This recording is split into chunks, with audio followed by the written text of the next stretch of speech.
নমস্কার বন্ধুরা, তোমাদের সবাইকে স্বাগত জানাই জিকে পয়েন্ট 365 ইউটিউব চ্যানেলের আরও একটি নতুন ভিডিওতে। আজকে আমরা আলোচনা করব ডাব্লিউবিপি কেপি কনস্টেবল 2024 এক্সামের জন্য গুরুত্বপূর্ণ কিছু জেনারেল নলেজ কোয়েশ্চেন অ্যান্সার নিয়ে, অর্থাৎ জিকে কোয়েশ্চেন অ্যান্সারের ক্লাস নিয়ে আলোচনা করবো আজকে তোমাদের সাথে। আমাদের এই যে জিকে কোয়েশ্চেন অ্যান্সার ক্লাসের সিরিজটি হচ্ছে, এর মধ্যে যে ভিডিওগুলি আসছে প্রত্যেকটি ভিডিওই কিন্তু তোমাদের জন্য ভীষণই গুরুত্বপূর্ণ। কোনো ভিডিও তোমরা স্কিপ করো না। এই ভিডিওগুলির মধ্যে যে প্রশ্ন আলোচনা করা হবে প্রত্যেকটি প্রশ্নই কিন্তু তোমাদের জন্য খুবই গুরুত্বপূর্ণ, কারণ এই প্রশ্নগুলো তোমাদের হুবহু পরীক্ষায় কমন পড়ার কিন্তু খুব চান্স রয়েছে। সেই কারণে ভিডিওগুলো স্কিপ করো না। সাথে থাকছে গুরুত্বপূর্ণ প্রশ্ন সংক্রান্ত নানান তথ্য, সেই তথ্যগুলোও তোমাদের জন্য গুরুত্বপূর্ণ এবং ব্যাখ্যা সহকারে প্রত্যেকটি প্রশ্নের আলোচনা কিন্তু তোমাদের সাথে করা হবে। ভিডিওগুলো শেষ পর্যন্ত সেই কারণে তোমরা দেখতে থাকো। ভিডিও যদি ভালো লাগে অবশ্যই আমাদের চ্যানেলটিকে সাবস্ক্রাইব করো, সাথে থাকা বেল বাটনটা ক্লিক করে রেখো ফর অল নোটিফিকেশন। ভিডিওটিকে একটি লাইক করো, তোমার বন্ধুদের সাথে ভিডিওগুলি শেয়ার করে দিও। তাহলে চলো আজকের ভিডিওটা শুরু করা যাক। 1 নাম্বার প্রশ্ন, বিশ্ব সিংহ দিবস পালন করা হয় কবে? বিশ্ব সিংহ দিবস এটি কবে পালিত হয়? তোমরা সঠিক উত্তর জানাও আমাদের কমেন্টে। সঠিক উত্তর হয়ে যাবে অপশন এ, 10ই আগস্ট। 2 নাম্বার প্রশ্ন, সংবাদ মাধ্যমকে সমকামিতা শব্দটি ব্যবহার নিষেধাজ্ঞা জারি করল কোন দেশ? কোন দেশ সংবাদ মাধ্যমকে সমকামিতা এই শব্দটি ব্যবহার নিষেধাজ্ঞা জারি করল? সঠিক উত্তর হবে অপশন সি, ইরাক। ইরাক সমকামিতা শব্দটি ব্যবহার নিষেধাজ্ঞা জারি করলো কিন্তু। 3 নাম্বার প্রশ্ন, কোন হাইকোর্টের প্রধান বিচারপতি হিসাবে নিযুক্ত হলেন শুভাশিস তালাপাত্র? সঠিক উত্তর তোমরা কমেন্টে জানাও। কোন হাইকোর্টের প্রধান বিচারপতি হিসাবে শুভাশিস তালাপাত্র নিযুক্ত হলেন? সঠিক উত্তর হবে অপশন ডি, ওড়িশা হাইকোর্টের প্রধান বিচারপতি হিসাবে নিযুক্ত হলেন শুভাশিস তালাপাত্র। 4 নম্বর প্রশ্ন, লুনা 25 নামে মুন ল্যান্ডার লঞ্চ করছে কোন দেশ? লুনা 25 এই নামে মুন ল্যান্ডার লঞ্চ করছে কোন দেশ? সঠিক উত্তর তোমরা জানাও। সঠিক উত্তর হবে অপশন সি, রাশিয়া। 5 নাম্বার প্রশ্ন, কোন দেশের থেকে দুটি ডর্নিয়ার এয়ারক্রাফট কিনবে গায়ানা? সঠিক উত্তর তোমরা আমাদের অবশ্যই কমেন্টে জানাও। কোন দেশের থেকে দুটি ডর্নিয়ার এয়ারক্রাফট কিনবে গায়ানা? সঠিক উত্তর হবে অপশন ডি, ভারত।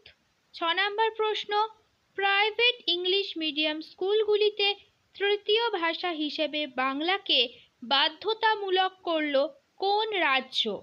খুব গুরুত্বপূর্ণ একটি প্রশ্ন। প্রাইভেট ইংলিশ মিডিয়াম স্কুলগুলোতে দ্বিতীয় ভাষা হিসাবে বাংলাকে বাধ্যতামূলক করল কোন রাজ্য? সঠিক উত্তর অপশন এ, পশ্চিমবঙ্গ। খুব গুরুত্বপূর্ণ প্রশ্ন এটি, ভিভিআই প্রশ্ন তোমাদের জন্য। 7 নাম্বার প্রশ্ন, কোন দেশের বিদ্যালয়গুলিতে ক্লিন ওয়াটার প্রজেক্টে সহায়তা করবে ভারত?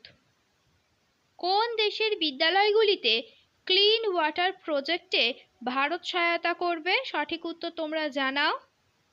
সঠিক উত্তর হবে অপশন ডি, তুভালু দেশের বিদ্যালয়গুলিতে ক্লিন ওয়াটার প্রজেক্টে ভারত সহায়তা করবে। তুভালু দেশের রাজধানীর নাম হলো ফুনাফুটি। 8 নাম্বার প্রশ্ন দেখি, সম্প্রতি প্রয়াত সিদ্দিকী কে ছিলেন? সিদ্দিকী কে ছিলেন? তিনি ছিলেন একজন ফিল্ম মেকার। অপশন বি হবে সঠিক উত্তর। মৃত্যুকালীন তার বয়স হয়েছিল 63 বছর। তিনি মালায়ালাম ফিল্ম মেকার একজন ছিলেন। তোমাদের সাথে এই যে প্রশ্নগুলো আমরা আলোচনা করছি, এই প্রশ্নগুলো খুবই গুরুত্বপূর্ণ তোমাদের জন্য। সেই কারণে তোমরা একটু স্কিপ না করে শেষ পর্যন্ত ভিডিওটা অবশ্যই দেখো। 9 নাম্বার প্রশ্ন, ভারতে প্রথমবার বন্দি অবস্থায় হিমালয়ান শকুনদের প্রজনন করানো হলো কোন রাজ্যের চিড়িয়াখানায়? এটাও একটি কিন্তু খুব গুরুত্বপূর্ণ প্রশ্ন তোমাদের জন্য। সঠিক উত্তর কি হবে তোমরা কমেন্টে জানাও। সঠিক উত্তর হবে অপশন এ, আসামে প্রথমবার বন্দি অবস্থায় হিমালয়ান শকুনদের প্রজনন করানো হলো আসামের চিড়িয়াখানায়। 10 নম্বর প্রশ্ন, আন্তর্জাতিক টি-20 ম্যাচে হাফ সেঞ্চুরি করা ভারতের দ্বিতীয় কনিষ্ঠতম খেলোয়াড় হলেন কে? কারেন্ট অ্যাফেয়ার্স টপিকের মধ্য থেকে আসা খুবই গুরুত্বপূর্ণ প্রশ্ন কিন্তু এগুলি তোমাদের জন্য বন্ধুরা। তোমরা একটু স্কিপ না করে শেষ পর্যন্ত ভিডিওটা দেখতে থাকো। প্রত্যেকটি প্রশ্নই কিন্তু বাছাই করা প্রশ্ন, একই সাথে কিন্তু তোমাদের জন্য সমান গুরুত্বপূর্ণ।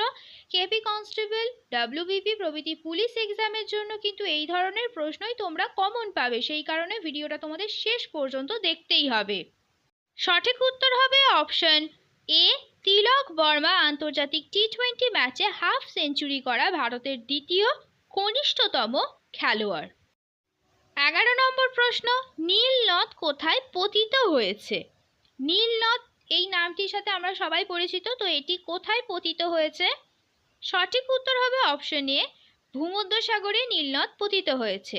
নীল নদ হলো বিশ্বের দীর্ঘতম নদী। উগান্ডার ভিক্টোরিয়া হ্রদ থেকে শুরু হয়েছে এবং উত্তর মিশর ভূমধ্যসাগরে এটি শেষ হয়েছে। নদীটি দক্ষিণ সুদান এবং মিশর সহ বেশ কয়েকটি আফ্রিকার দেশের মধ্য দিয়ে ৬,৮০০ কিলোমিটার ৪০০ মাইল বেশি উত্তরে প্রবাহিত হয়েছে। আর একটা তথ্য তোমরা মনে রাখবে, মিশরকে কিন্তু নীল নদের দান বলা হয়, এই তথ্যটাও কিন্তু তোমরা সাথে করে মনে রাখবে।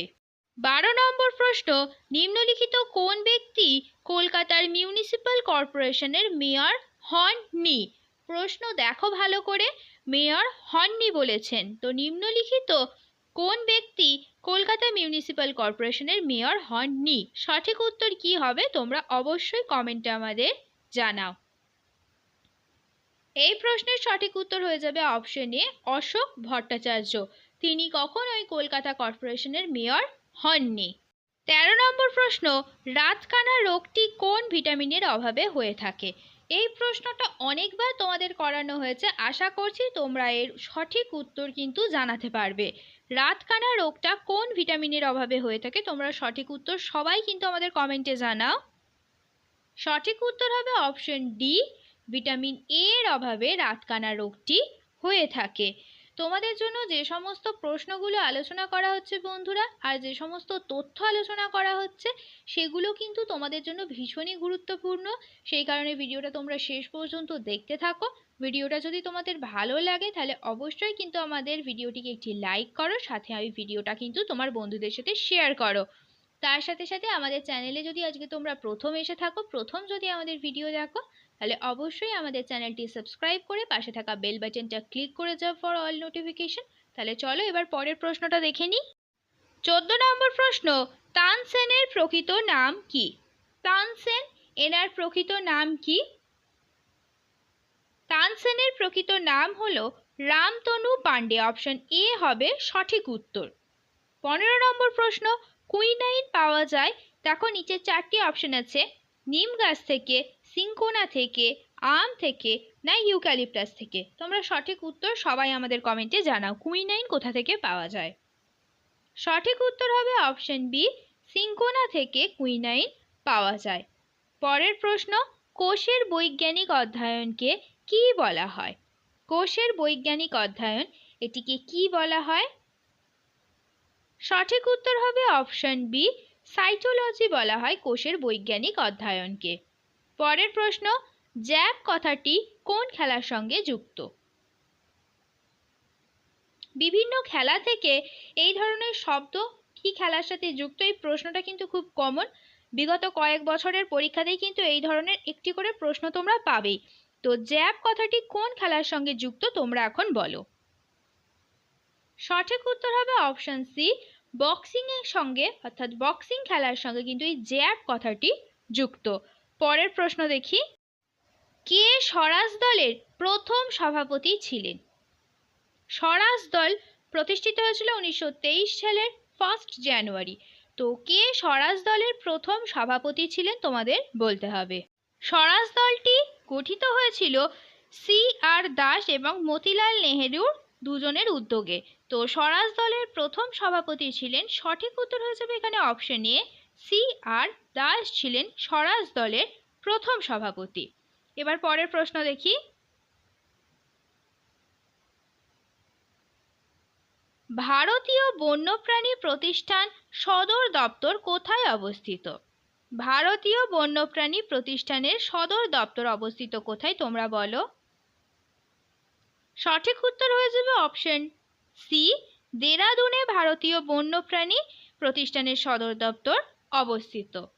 পরের প্রশ্ন, আলিয়ার আলো কোন গ্যাস? জলাভূমি অঞ্চলে প্রায়শই আলিয়া দেখা যায়, তো এই আলিয়ার আলো কোন গ্যাস? সঠিক উত্তর হয়ে যাবে অপশন সি, মিথেন গ্যাস। এই কোয়েশ্চেনটা কিন্তু খুব কমন একটি কোয়েশ্চেন, অনেকবার এক্সামে এসেছে এটি তোমাদের। পরের প্রশ্ন দেখি, সত্যজিৎ রায়ের শেষ চলচ্চিত্র কি? ভিভিআই করো প্রশ্নটিকে। সত্যজিৎ রায়ের শেষ চলচ্চিত্রটি কি? তোমরা অবশ্যই কমেন্টে জানাও সঠিক উত্তর কি হতে পারে। এই প্রশ্নের সঠিক উত্তর হয়ে যাবে অপশন এ, আগন্তুক হলো সত্যজিৎ রায়ের শেষ চলচ্চিত্র। শেষ হলো আজকের ভিডিও। আজকের পর্বে আমরা আলোচনা করলাম ডাব্লিউবিপি কেপি কনস্টেবল 2024 এক্সামের জন্য গুরুত্বপূর্ণ কিছু জেনারেল নলেজ কোয়েশ্চেন আনসার নিয়ে। যে জিকে প্রশ্নগুলো আমরা আলোচনা করলাম সেই প্রত্যেকটি প্রশ্নই কিন্তু তোমাদের জন্য ভীষণই গুরুত্বপূর্ণ, সেই কারণে একটু স্কিপ না করে শেষ পর্যন্ত তোমরা ভিডিওটা দেখো। ভিডিওটা যদি ভালো লাগে তাহলে অবশ্যই কিন্তু আমাদের চ্যানেলটিকে তোমরা সাবস্ক্রাইব করো, সাথে ভিডিওটিকে একটি লাইক করো, তোমার বন্ধুদের সাথে কিন্তু ভিডিওটি শেয়ার করতে ভুলো না। এই গুরুত্বপূর্ণ ভিডিওটা তোমার বন্ধুদের সাথেও শেয়ার করো এবং আমাদের কমেন্টে জানাও ভিডিও তোমাদের কেমন লাগলো। আর প্রশ্ন চলাকালীন সঠিক উত্তর তোমরা ভিডিওর কমেন্টে জানানোর অবশ্যই চেষ্টা করো, তার মাধ্যমে কিন্তু তোমাদের খুব ভালো একটা প্রশ্নের উত্তরগুলো তৈরি হয়ে যাবে এবং তোমরা বুঝতে পারবে তোমাদের কতটা তৈরি হলো এবং তোমরা কে কত স্কোর করছো, এটাও কিন্তু তোমরা আমাদের কমেন্টে জানাবে। তাহলে চলো, দেখা হচ্ছে তোমাদের সাথে পরবর্তী ভিডিওতে। ততদিন ভালো থাকো, ভালো রাখো, এইভাবে আমাদের তোমরা ভিডিও দেখতে থাকো, আমাদের আরো উৎসাহিত করতে থাকো। ধন্যবাদ।